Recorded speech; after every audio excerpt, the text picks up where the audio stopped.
Hey everyone, welcome back to Make It Happen Mondays, where we talk about sales, business, entrepreneurship, personal growth, mental health, and everything in between with guests who I truly respect and I think make a positive impact on the world around us. And ooh, do I have a great one here for you, somebody who is absolutely making a positive influence out there, Elyse Archer.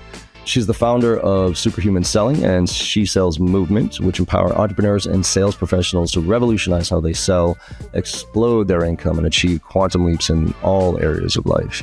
And I've known Elyse for a while now. We're both part of the Sales Blazers, Salesforce.com Sales Blazers group for a few years going. And she's always been somebody I admired and wanted to get on the show for a lot of reasons. But this was jam-packed with so much value. And she gives out a lot of free stuff. There's actually an offer at the end that you can join to take her free course.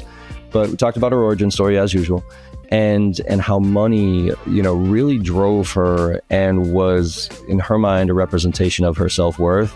But she really just reached a ceiling for that and was not very happy as a person in general. Internally, she was struggling with a lot of different things. And she made a decision at one point to restructure, to reset, and her income and everything in her life and happiness went to a whole different level.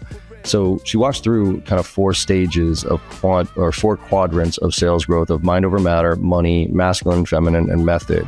And we dove into those, but really more about her journey and, how we have to do that inner work when we don't really even have the money, right? We get stuck in a lot of ways of, money doesn't buy happiness, but in a lot of ways, you always hear, oh, money doesn't matter from super rich people. It's like, yeah, it kind of mattered when you were dirt broke. So how do you shift your mindset when you're struggling every single day to pay the bills? And then we just stopped, so many different areas, limiting beliefs, talked about financial set points and how that actually limits us in a lot of ways, and goal setting. She's a goal setter, but we talked about SMART goals, right? Specific, measurable, attainable, realistic, and timely, and how she hates them because she, again, thinks they're limiting, and how you can reframe that. And then talking about getting out of your comfort zone and how a lot of ways your new life, the vision of your new life, is actually going to cost you your old life in a lot of ways. So there was so much to unpack here. Really think you should all listen to this one and go take that course, go get her book. Because this was a good one. So I hope you enjoy the conversation as much as I did. Let's make it happen.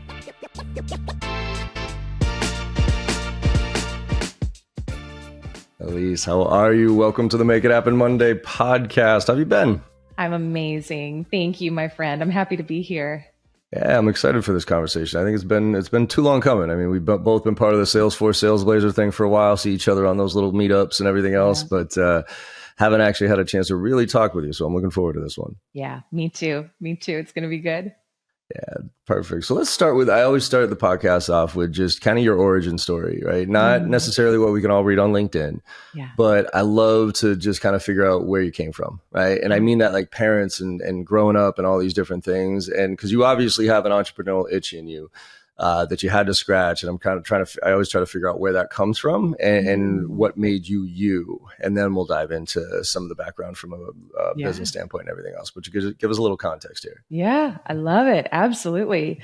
Well, what I will say is I actually went to school for journalism. And now this is going to date me and be kind of embarrassing because I went to school thinking I was going to be a newspaper reporter. I always just loved communication. I loved media. And I have this very vivid memory of sitting in my news ed class. And I was probably, 18, 19. And I remember my professor sharing how much you would make as a newspaper reporter.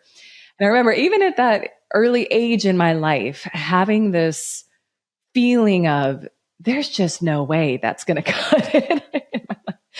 And I had always loved sales. I'm just one of those weird people who always loved sales. I think my first entrepreneurial endeavor, I was maybe 4 years old. Now this is also going to sound terrible, but I'm just going to spill like all my dirty secrets away on your show. Yeah. It's probably pretty tame in the grand scheme of things, but no, I just remember my sister and I, my younger sister and I, we would get those McDonald's Happy Meal toys. I think a lot of your listeners probably remember those. And we had a bag of them. And I remember one day thinking, I want to go make some money. So I took hers and I sold them door to door around the neighborhood. Nice. And that was Love my it. first experience of like, man, I can make some money off. This is amazing. Now, granted, I think, I learned in adulthood how to do it legally and how to not steal things from other people to do that. But so I'd kind of fallen in love with being able to control my own destiny, I think, from an early age. And I just always had that drive. I think probably a lot of your listeners can relate to that. I'm guessing you can as well. But so even when I was in college, I was, blessed, because I know not everyone has this, but my parents paid for my school. I didn't have to work, but I worked 5 sales jobs at once in college because I just loved it. And I remember getting my diploma, and there was one class, I remember getting my diploma and being like, really? Like, I didn't really go to school. Are they sure they want to graduate me? Yep. So anyway, that was kind of my upbringing. And so after I decided I wasn't going to do the news ed route and go the reporter route, I graduated school, went into media sales, and I found that I did really well at it. And I rose up the ranks in my late 20s. I found myself, top of the leaderboard in my corporate job. Like, I'd kind of checked all the boxes for what I thought was going to make me successful and happy. So I was top of the leaderboard, doing well, had a nice house, a nice car, all the things that I thought I was supposed to do to be successful. But what I wasn't telling anyone was inside how much I was struggling. And I was struggling with panic attacks, an eating disorder. I had anxiety. I had a lot of fear around money too. And this obviously impacted kind of how I showed up on sales calls, where I would be nervous to close. And even though, again, I did well and I performed well, it was this inner struggle that I was going through that I wasn't telling anyone about. I was in a marriage that was really unhealthy. And I just remember kind of one day, this is right before I turned 28. And 28's always just been a special number for me. And I remember kind of looking around at my life and saying, I built up and I like this life, and I did everything that I thought I was supposed to do to be happy and successful, but I'm miserable inside, and just thinking there has to be another way, but it's going to require me to unravel everything that I've built in my life right now. But I didn't want to go into that 28th year of my life that I get, at least this go round, and live it out the same way I'd been living the previous years. And so I made a lot of quick and dramatic changes, left the marriage, changed a lot of things with my friend circle as well, left the corporate job. I knew that I wanted to become a sales and business coach. I had one client who had paid me $300 to review a presentation for him. Best $300 I ever made. I charge a lot more now, so no one, that doesn't mean anything now. We all got to start somewhere. Yep. Yeah. And I just remember saying, it's proof of concept. I can make money outside of corporate. Let's go. And I leapt and I jumped, and that was 10 years ago now, almost 11 years. And a lot has certainly happened since then as well, which I'm happy to speak to. But that is the origin story. And I have since done a really beautiful deep dive into neuroscience, power of our belief systems, money, energy of money, masculine and feminine energy, and really uncovered why I was outwardly doing pretty well, but struggling inside. And it's a lot of the foundation of what we teach our clients today. So you can take that wherever you want to take it, but that's a bit of the origin story.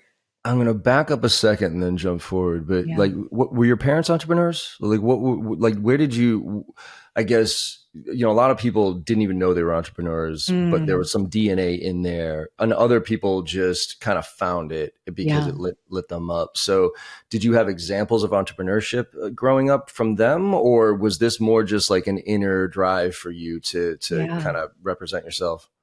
I would say a little bit of both. So my mom was actually a stay-at-home mom, so she raised us. And then my dad was entrepreneurial. What I will say is that I didn't have a lot of proximity to him and his work growing up because he was on the road a lot or at work a lot. So I wasn't raised or like indoctrinated with a lot of entrepreneurial principles, even though I think you could say my dad was pretty entrepreneurial. What I will say is I always had a very strong drive for freedom.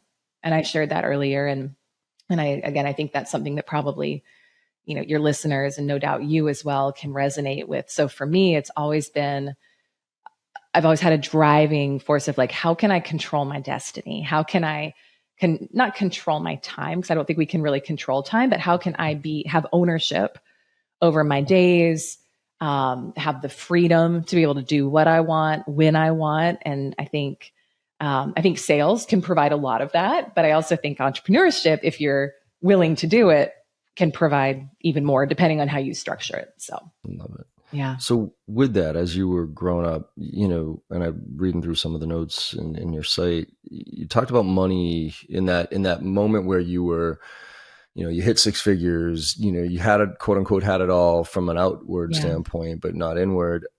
You talked about how money validated your self-worth, at least at the time.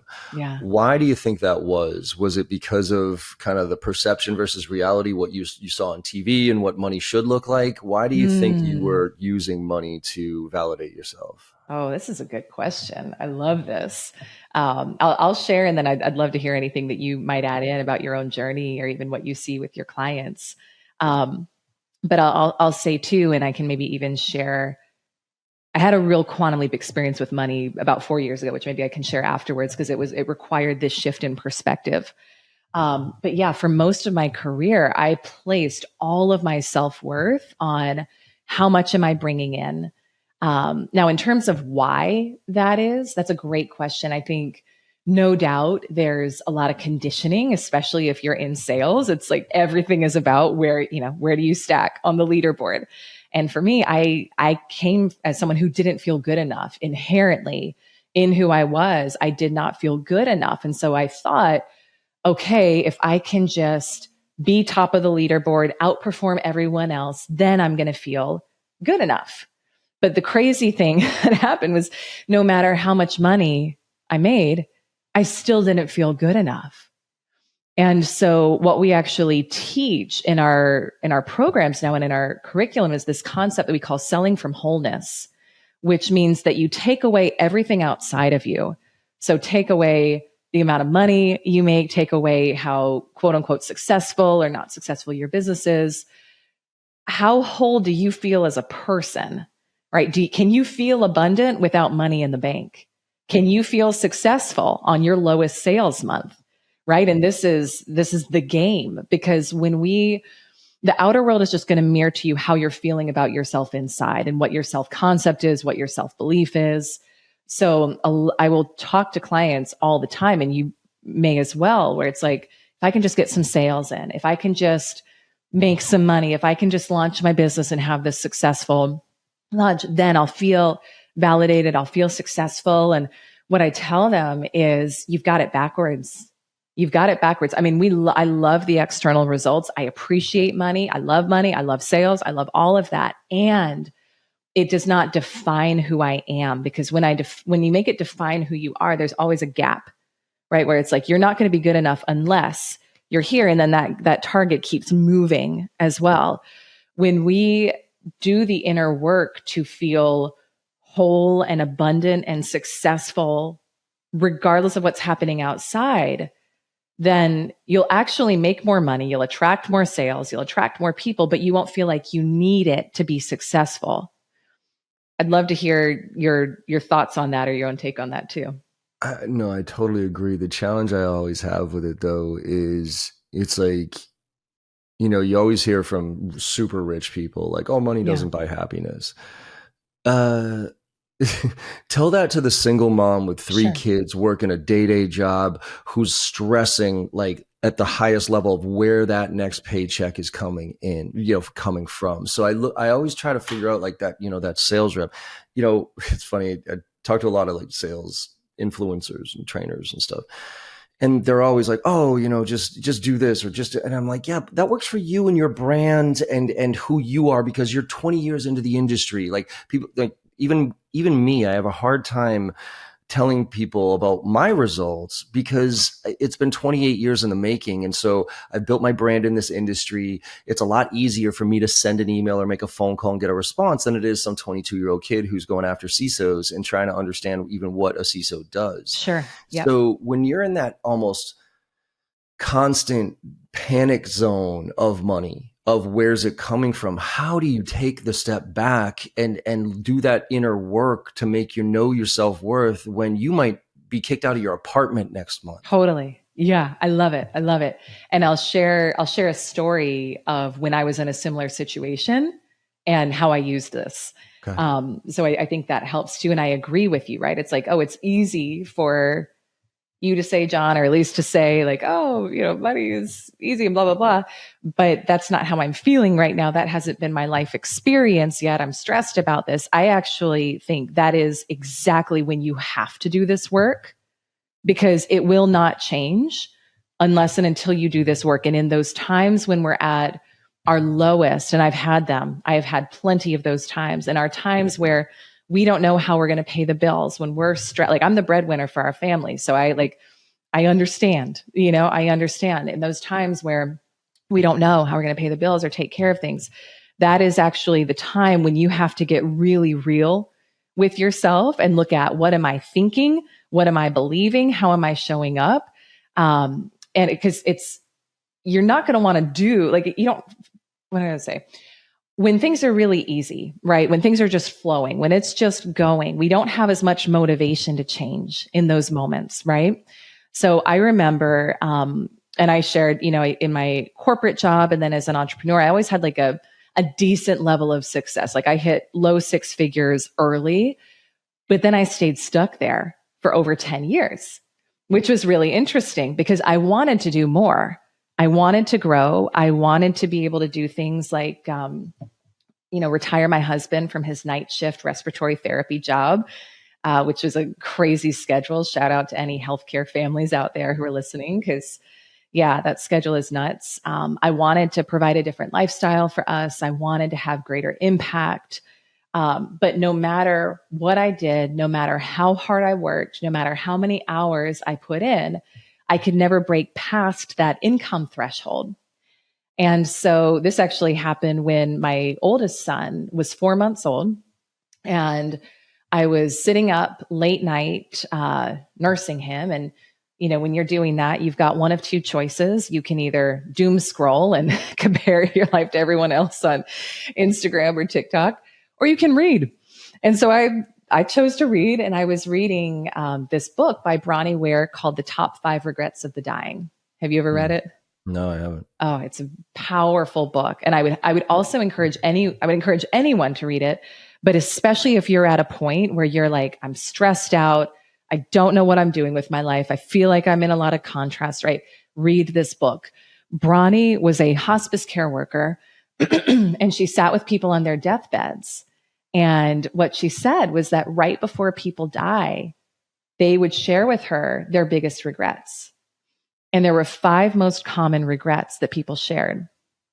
And the number one regret was, I wish I had had the courage to live a life true to me rather than what everyone else expected of me. Yeah. I get chills saying it now. And like when I remember when I was reading that, say that again. If you don't want. I wish I had had the courage to live a life true to me rather than what everyone else expected of me. Yeah, that's great. Yeah, I know. So I was reading that and kind of had this major self-awareness moment of how much I'd been hiding in my life and how much I'd been playing small and how much I'd been buying into a lot of limiting beliefs where I would look at other people living life the way I wanted to live, making the impact, having the company, leading, being on the big stages, all of that, making more money. And I remember that I would look at them and say, well, yeah, but they can do it because this or that. And I would make excuses. And I also remember around that time, one of my dear friends who was also my podcast co-host, his name was Greg Heyer. He passed away in his sleep at age 39. No way. And I wasn't, left behind a wife and 5 kids. He just didn't wake up one morning. Holy shit. Yeah. And I wasn't that much younger than him. And I just remember thinking, I don't know how much longer I have on this planet, and hopefully I have a lot longer, but I'm not going to play small anymore. I'm not going to do what I now call putting my life on layaway. I'm not going to wait for someone to come give me permission to tell me it's time or I'm good enough or I can change. And I just said, I don't care what it takes. I'm going to start living life as that fullest version of me, that fullest expression of me. And the full story could take the rest of the interview, so I'm not going to share that, but I'm going to share the very highlight Cliff's Notes version. I made a commitment in that moment that I was going to do whatever it took to get out of my comfort zone where I'd been staying for so long and to finally eliminate all the money limiting beliefs that had been ruling and controlling my life, the fear about playing a big game, and I was gonna go for it. And so very shortly thereafter, I'm listening to a podcast from a woman who mentors moms to become millionaires. And I was like, I'm a mom. I want to be a millionaire. Great branding, right? Yep. And so I'd made that commitment. I'll do whatever it takes. So she says on the podcast, hey, I happen to have an opening for a private coaching client. If you're interested, DM me. And I'm like, all right, universe, I'll bite. This is resonating. So we get on the call. It's a clear yes for me. I know I need to invest in myself and get out of my comfort zone and find out how she thinks. Mom of three, working a couple hours a day, running a $3.5 million business. I was like, I need to know what she's doing because I want to do that too. And then I find out the investment to work with her is $50,000 for 6 months. Yep. And that's not an insignificant investment. Not insignificant, right? And it was half of what I had made the whole year before. I hadn't saved the money. I was the breadwinner for the family, didn't have it, but I had a knowing that I had to do it to get so out of my comfort zone that I had to face every limiting belief I'd ever had about money and about myself and what's possible. So I found a way to scrap together a deposit on a credit card, freaking out, thinking, oh my gosh, I'm putting my family in financial ruin and jeopardy. I don't even know how I'm going to pay the full coaching. I don't know, I'm going to make the payment next month. But what I will say, John, about that experience is it made me get so out of my comfort zone and so face to face with every limiting belief I'd been holding about myself, about money, about how life works for me, that I had no choice but to look at all of it. And I went on a 6-week period from the moment I made that investment of doing a real deep dive into the power of the subconscious mind and how it affects our results, the energy of money, all of these things. And I studied neuroscience, like all of it. And I still to this day love studying these things. But in 6 weeks of kind of laying it all out on the line, feeling a lot of feelings of fear and scarcity around money, but deciding I'm changing this, I went from having been stuck at 100K years for over a decade to having 100K months. That's awesome. And but what I want to say with that was it was an inner shift first. Yeah. The money came after I changed internally. Does that make sense how I'm sharing it? I tell sales reps all the time, there's this moment that you wake up in sales and you just kind of, I call it the inflection point, right? Like where you don't know what happens, right? But it's when you stop pitching your solutions and having conversations about your solutions, and you start caring more about what the client needs than you do your commission check. And right. When that happens, your commission check tends to go through the roof. Yes. So I think there is a kind of a moment. Sometimes it's a very stark, like decisive moment. Other times it's a gradual understanding. And so when you talked about like, I want to dive into limiting beliefs, the energy of money, but one of the ones that stuck out, because you talked about that that a lot of sales reps, I think, just whether they consciously or subconsciously know it, once they hit 6 figures, it's like, yes, right. And very few, quite frankly, elevate above that. Because there is just this kind of set point of in our society that means, you're doing okay, that type of thing. And even they want to go to that next level, the motivation to get to that next level is just not there, or the drive isn't there. So could you talk to me about, like, again, going back to validating yourself with money, what's a financial set point? Yeah, such a good question. So when I mentioned earlier that I made the same amount of money for 10 years, no matter how hard I worked, I did not realize that we all have a financial set point. So it's just like, and we can kind of relate it to body and weight, right? Now, whether someone's listening and their body is where they would like it to be or where they would not like it to be, your body, unless you make a consistent, conscious choice to change, is going to have a weight range that it generally stays in. And it's your set point, and it's just what feels natural and normal and comfortable to you. It's based on your self-concept. It's based on your identity, and it informs your habits, and it informs the actions you take around food and exercise and health. It all boils down to self-concept. So we also all have a financial set point, and that's the amount of money that feels normal or natural for you to bring in. And if you're curious what yours is, look at what you've been making for the past couple of months or year or more. That's going to tell you what your financial set point is. Now, again, what's powerful about this is it very likely may not be what you would like it to be. All right. So just because it's your set point, it doesn't mean it's what you would love. But if you want, and this is a missing link I'd be curious to hear your perspective when you work with clients on this, because if you want to grow your sales, if you want to grow the amount of money that's coming in every month, or you're an entrepreneur, you want to grow your revenue, it is not enough, my opinion, it is not enough to just put a new strategy into place, because your results will never supersede your identity. So this is why two people can have the exact same strategy. You've got a very successful podcast, a very successful brand. There are others out there who also have podcasts and brands who are maybe doing a lot of the same things you're doing every week or every day, maybe not to the same level, but they're not having the same results. Why? It's their self-concept. They haven't accepted the identity, the self-concept of someone who has a brand with X number of followers, with X amount of money flowing in every month. And so if we want to grow our sales, our team sales, our revenue, we have to start with first, what is the identity? What is the self-concept of someone who has that? And that speaks to the financial set point piece. And something else that I'll ask clients, before I go into that, I'll share, we can raise our set point.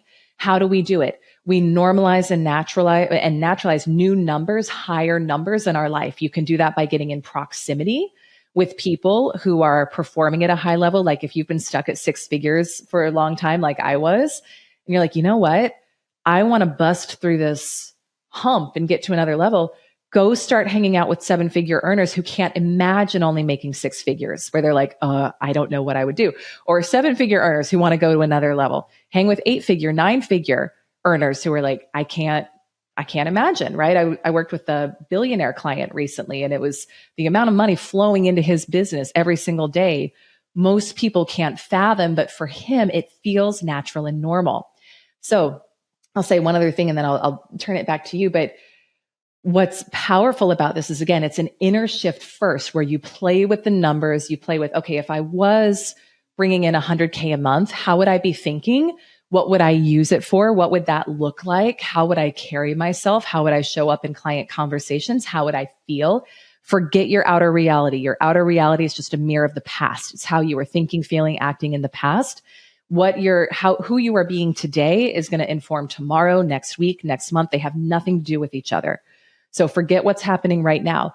You start embodying the version of you who's at whatever level you want to be at, and you'll start to feel more natural and normal about whatever the number is.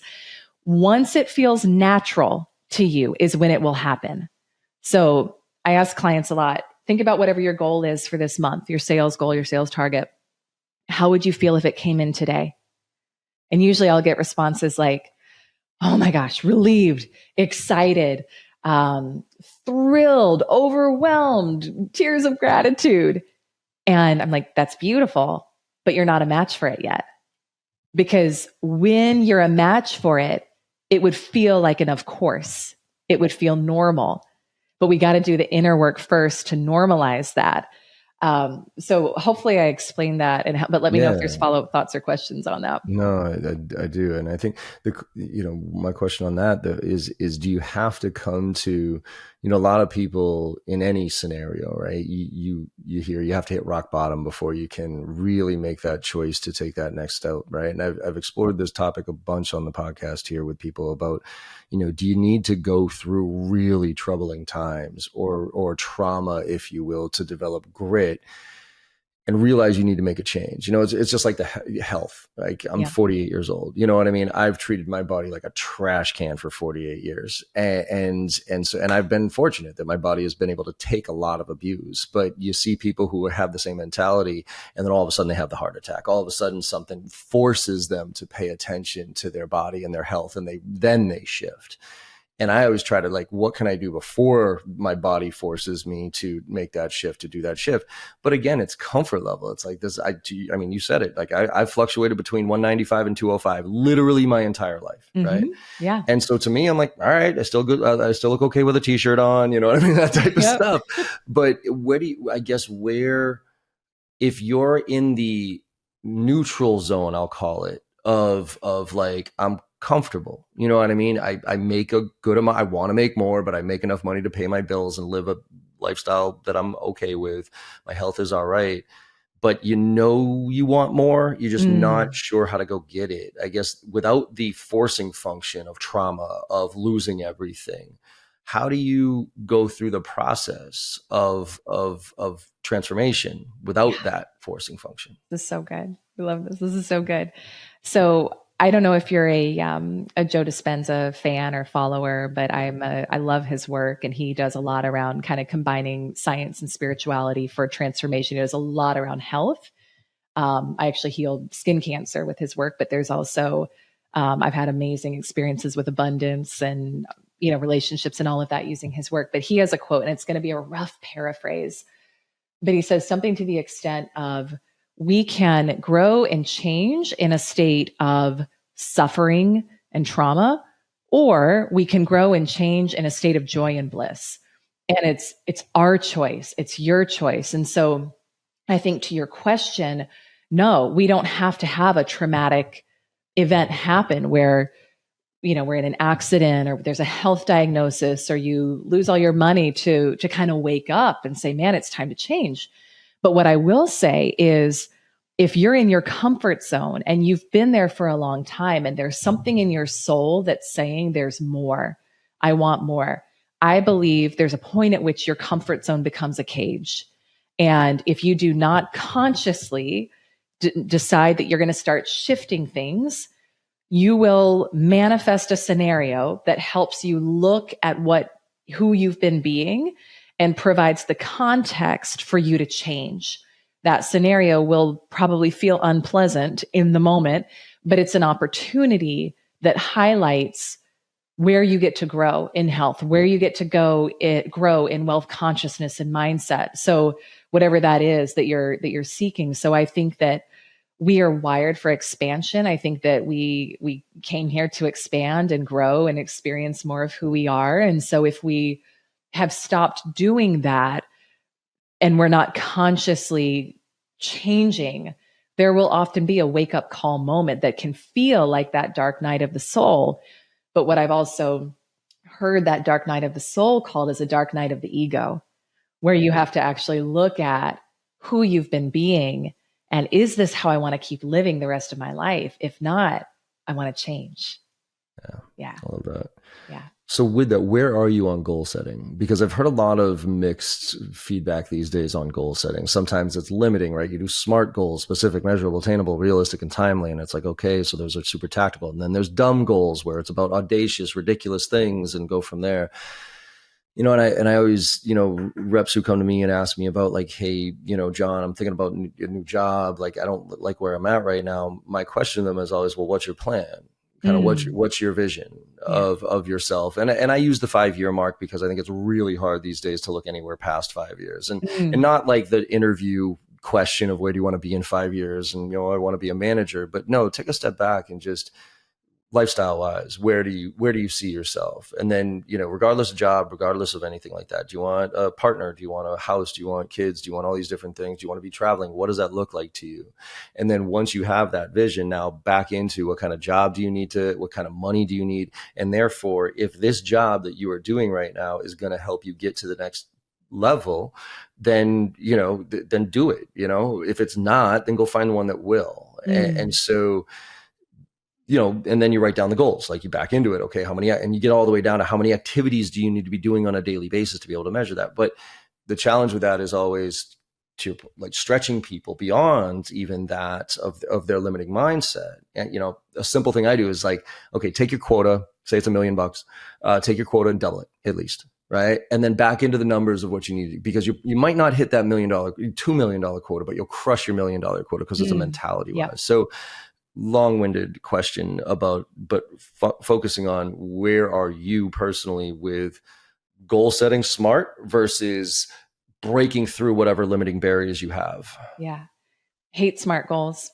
No one asked me to come in and train your team on smart goals. I'm not your girl.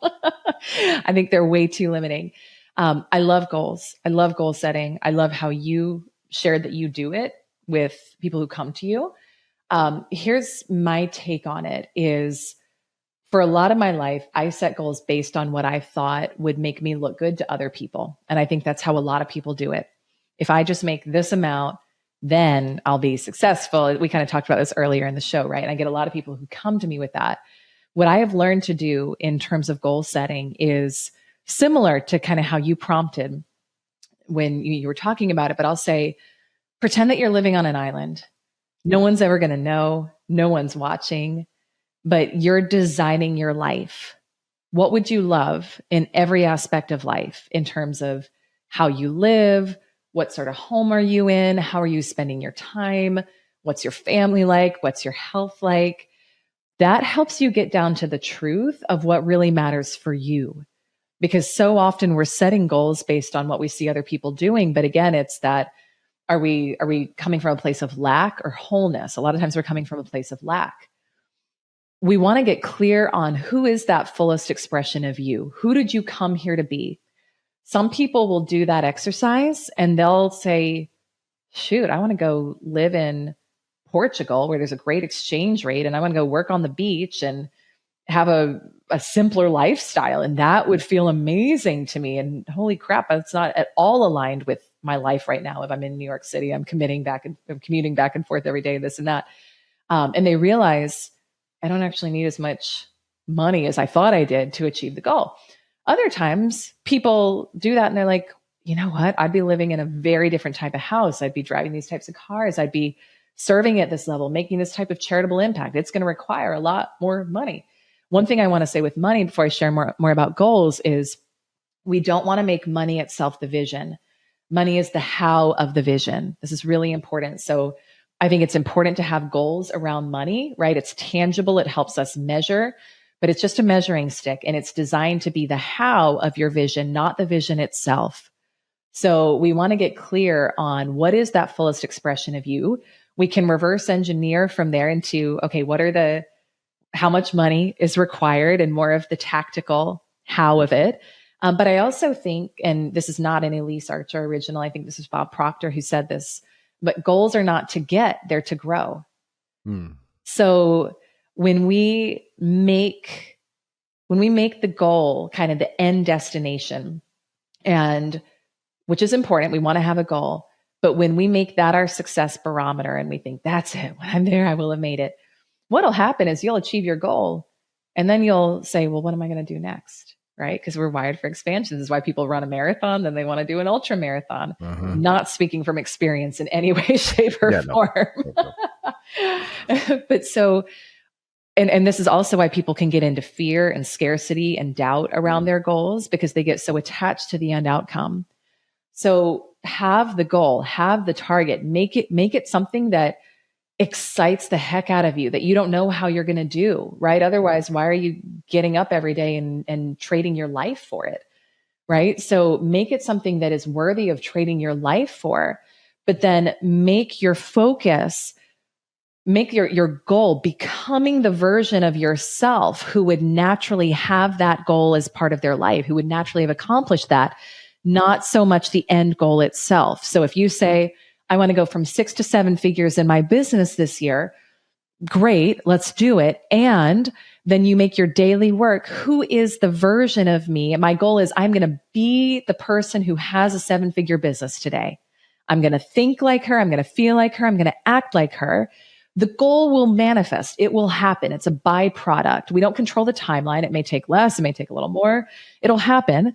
But make your goal manifesting the version of yourself who has that goal accomplished.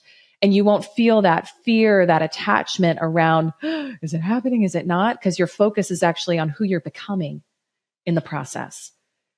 That's my take on goals. No, I love it. I'm going to nuance on this one because what you said there sounds a lot like, the manifestation and the visualization, but I think it also can be confused with fake it till you make it.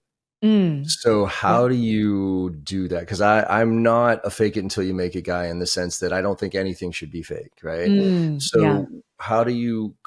the difference? And I'm guessing I know there's a slight difference in faking it until you make it. Like, I'm that rich guy. I have that mentality. I'm going to be $1 million. I'm going to actually even go rent a Lambo so I can feel what it's like to drive a Lamborghini. I'm going to go hang out with the people that are the millionaires so I can I'm going to buy the expensive watch to feel like I am that millionaire that I want to be, versus putting in the work to do it and shifting the mentality to be. So how do you those two things? Absolutely. No, good question. I love it. So what I would say is, and this is where I think a lot of people get vision boarding and manifesting mess up, because they think it's like, oh, I'm going to sit on a cushion and I'm just going to think about what I want and it's going to come in. Now, I'm a pretty spiritual person. I do all of those things. I have had some things come into my life with little effort on my part. And I'm like, wow, thank you. That was amazing. Now, here's how it works. In life, we don't get what we want. We get what we are. You don't get what you want. You get what you are. So I don't think there's necessarily anything wrong with someone going and doing the things that you said if they want to practice aligning with a different frequency. So that's how I would think about it. So I want to go from 6 to 7 figures or 7 to 8. All right, what would I be doing at that level? How can I get as close proximity as possible now so I can start to feel what that feels like? Because again, we do want to naturalize and normalize the new level. My feeling on what you said, and you can tell me if I'm wrong, but I think there are people who do that, but the energy they're in is like graspy, lack. It's there's that, right? And they also may not be willing to do the actual work and the inner work and then the outer strategic work to become the person where that's natural and normal for them to have those results. Yeah. So when we have clients come into our programs, the first thing we have them do is something called new personality, old personality. And this is another Joe Dispenza quote for you. He says, your personality determines your personal reality. And your personality is composed of your thoughts, your feelings, and your actions. So it is going to require you becoming a new person, a different person, to have a different level of results, because who you've been being up until this point has created your current level of results. There's another powerful quote, and I forget whose it is, but she says, your new life is going to cost you your old one. So if we want a new life, if we want a new reality, if we want new results, we must be willing to die to the old self to become a literal new version of self. But we have to have awareness first of how have I been being in the past? And then who would I need to be to have these new results?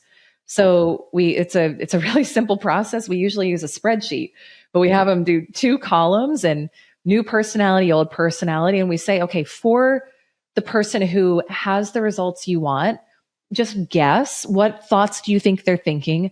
What feelings are they feeling? What actions are they taking? Write it down.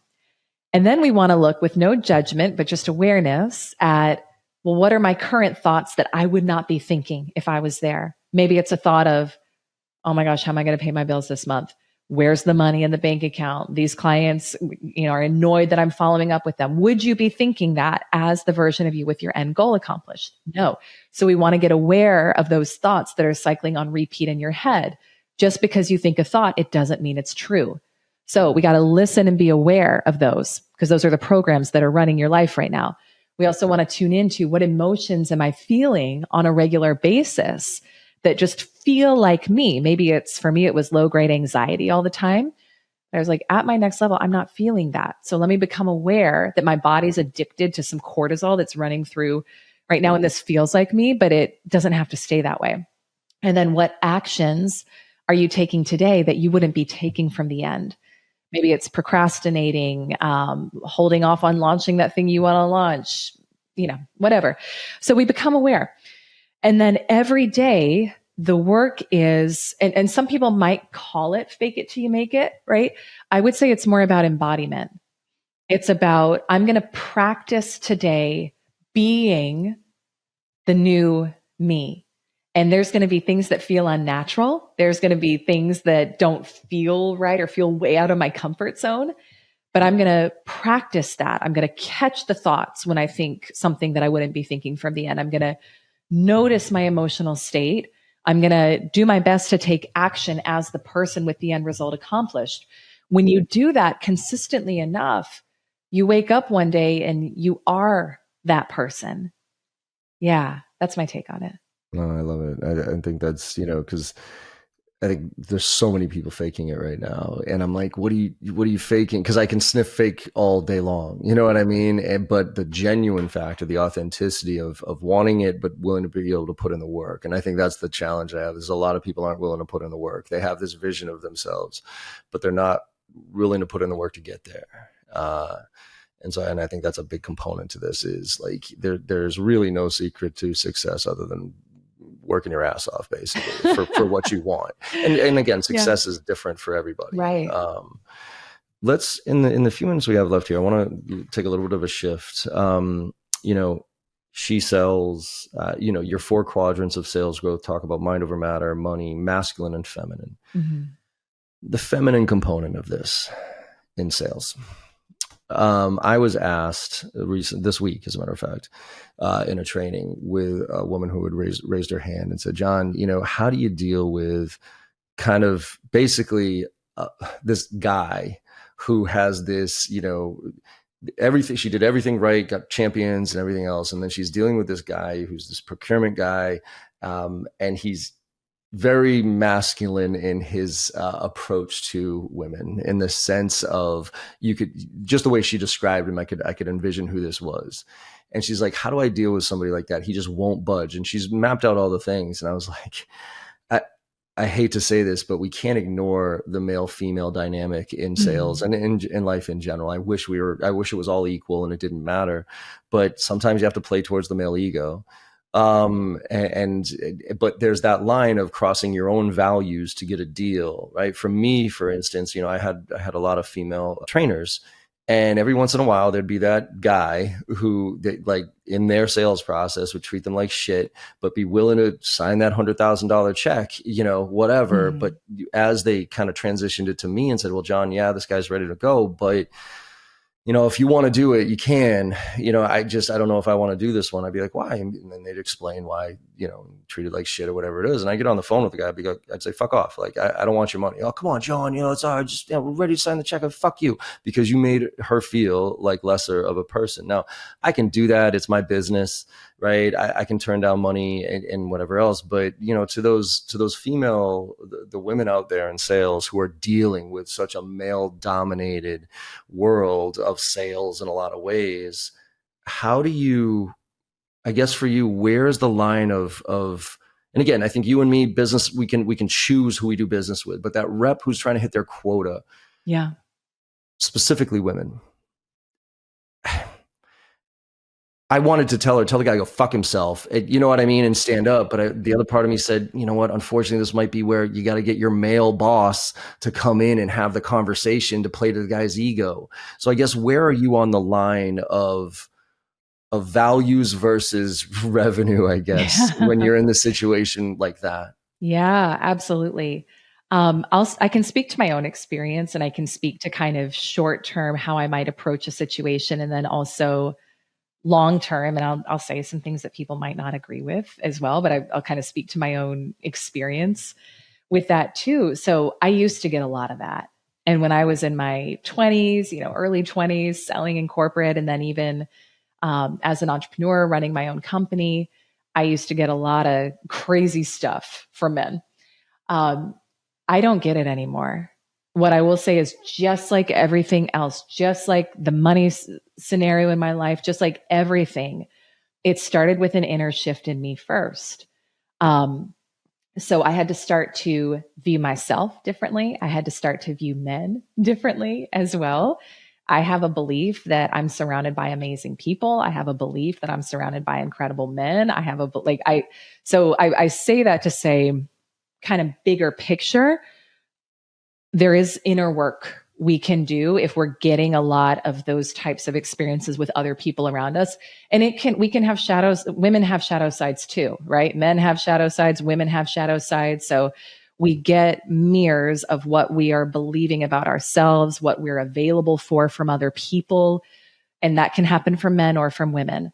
What I will say is, when I had not kind of shifted my consciousness in this area, and when I was getting a lot of kind of weird stuff or unwelcome stuff, like what you were talking about in the scenario before, I wish I had had stronger boundaries.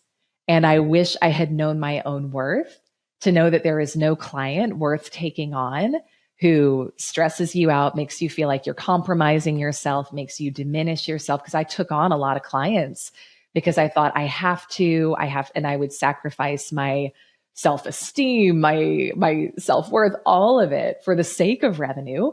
And I kind of shared with you where I ended up with that, doing okay financially, but panic attacks, eating disorder, crippling self-doubt, health issues. So I don't think any client is worth it. I understand if you're working within a company, within an organization, sometimes it's like there's pressure.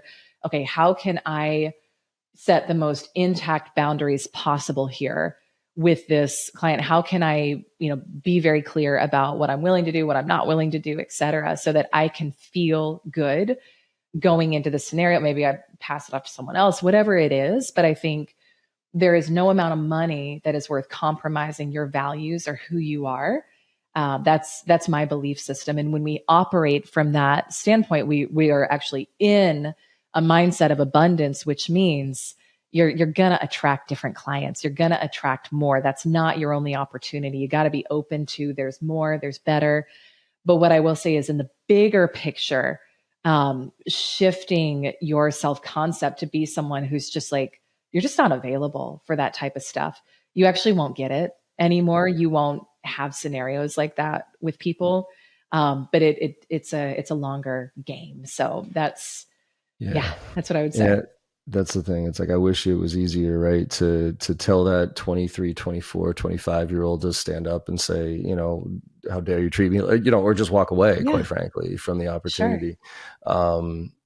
And I think it is a journey. I think for all of us, but I've been thinking a lot about women in sales, quite frankly, over the years, and understanding the privilege that I have, where I walk in the door and, just like a trainer, I won't mention her name, but she reached out to me a little while ago and said, "John, do you get feedback from your clients?" And I was like, "What do you mean?" And she's like, "Well, like after your trainings, does the managers and the executives come in and give you direct feedback on good, bad, what I could be doing better?" And I was like, "Actually, no, unless I screw up something big, unless I swear too much or say something really off color or something like that."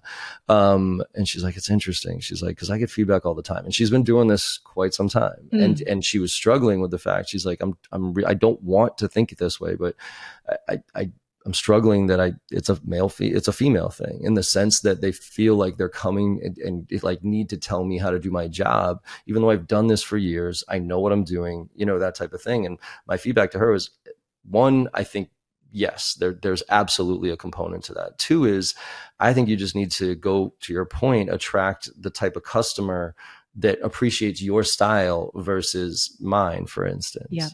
Right? Because, from an ICP standpoint, I always say, if they're a pain in the ass in the sales process, they're going to be a pain in the ass customer. And if you don't align on the front end, you're never going to align on the back end.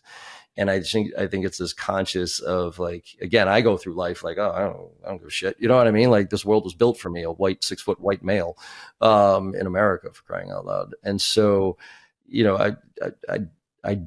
I can only give advice from my perspective of what it's like to be a guy, and hopefully a guy that's somewhat empathetic of understanding, but also understanding the male psyche. And I always try to, with my daughter and everything else, give a glimpse of that, but also let them know that there is a reality here that we have to face. And so I guess for the woman who is there and listening to this potentially, who is in this situation where it's maybe a mostly male dominated environment that she's in, she's selling to males. How do you help guide her through the conflict of values and numbers and revenue and everything else, who's so young that they might not be there yet? Yeah, absolutely. And I want to always pick a belief that's going to empower me most. So what I'm going to say here is about empowering a woman who's in a scenario where she's getting a lot of feedback or getting, unwanted whatever from people is, like I said, I am someone who got a lot of that and I no longer get it. My reality has shifted 180 in terms of experiences with other people. We get what we're available for. So I am also a female trainer. I've been doing it a long time. I don't get feedback from clients like that. Like I just don't. What I would say, and I'm not minimizing the experience. I'm not saying, oh, that's good. But what I would say is anything that someone gives us that triggers something within us, where we're like, oh, that didn't feel good, or they made me feel this way. The opportunity where we can really step into our power is saying, okay, what part of me is thinking I'm not good enough? Or what part of me is thinking I need someone outside of me to say this training was good or bad or this or that? Because those people are just mirroring to you the part of you that's available for that. When you shore up that self-belief and you're like, I know what I'm doing is amazing, and there's no question or doubt in you about it, you're either not going to get the feedback, someone will give it and you'll be like, oh, thanks, that's fine. It won't affect you at all.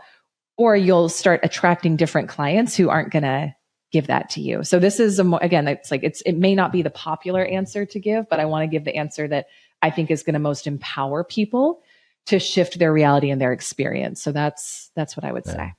I love that. I think it ties to inferiority complexes and a lot of things. It's like there was a point in my training where I just stopped even doing surveys after the fact, because I'm like, I know I'm fucking good at what I do. And for the right scenario, I always know, and that's why I only these days work with ones where I know I can hit a home run. Right. Because if it's average, I'm like, that's when I get self-conscious. I'm like, oh crap, this isn't like, this is kind of outside my wheelhouse, so whatever. And then all the self-doubt comes in. Totally. But when it hits that sweet spot, it's like, I got this. Yeah. And I know I'm not going to get negative feedback because it fits. So yeah, exactly. I love it. Yeah. Awesome. Well, Elyse, we could keep talking all sorts of directions on this one. It's been a blast having this conversation. I think, obviously, I really think people should take a look at more at what you're doing in the book and everything else. So tell the audience here where they can find out more information from you, about what your training programs, about books, all that other stuff, so that they can find out more information about this. Yeah. Thank you so much. I love this conversation, John. So we have a free training for all of your listeners. If they want to go deeper into some of what we talked about today, it's a deep dive into the 4 quadrants of quantum sales growth, which is what we teach to quantum leap your sales results. So if you go to ElyseArcher.com/John Barrows, you can grab that. And it's a 7-day free video course that'll walk you through all of the 4 quadrants. And you should have some pretty big transformation just from that course. So ElyseArcher.com/John Barrows. Elyse, this has been a pleasure. I'm glad we did this. And like I said, I think it was too long coming. So thanks for jumping on here. I appreciate it. Thank you for having me. Absolutely. And everybody, I hope you enjoyed this conversation as much as I did. And like I said on all these podcasts, go out there and make somebody smile today, because no matter how bad your day is going or how bad you think it went, you make somebody smile and you know you had a good day. And the world needs a lot more of that right now. So thank you all very much. And I will see you on the other side. Hey everyone, I hope you enjoyed that conversation as much as I did. With your support and our incredible guests, we're one of the top sales podcasts out there right now, and I can't thank you enough. Now, to keep the momentum going, it would mean the world to me if you could go and leave a 5-star review on your favorite podcast platform and share some of your favorite episodes with your network. Also, I am super excited to be launching my new newsletter, where I'll be sharing everything I know and everything I'm learning along the way while I'm out there selling every day just like you. Go to jbarrows.com/newsletter to sign up today. Let's all level up and make this happen together.